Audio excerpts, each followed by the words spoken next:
Мынау біріншіден мен өздеріңізге алғысымды білдіргім келеді. Себебі кеше мынау таза қала акциясын біздің президентіміздің өзінің бастамасымен біз бастап отырмыз. Осы жерде орталықтан келіп, басқа жерден келіп, сауалнама жүргізіп, қалай мынау болып жатыр, тазалықты қолдайсыздар ма, қалай жағдай деген кезде, мына Түркістан қаласының халқы толығымен қолдады деп сондай қорытынды жасапты.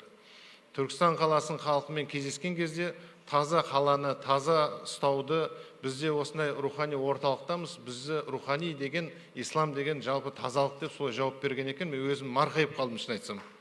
Сол үшін сіздерге рахмет. Ағамызда қанша осы неде аулаларда, көшелерде осындай өзі арнайы акция жасап сөйтіп жүрді, бұдан алдында.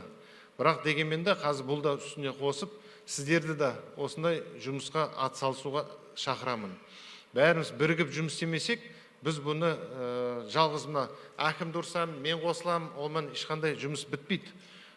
Біз бағанағыдай сіздер сұрағандай жолын, канализациясын, басқасын істеп береміз, бірақ үйлерді актеп, краскілеп қайтып соны істеп отырсаңыздар, біз бір мәдениетті қалыптастыру керекпіз осы жерде.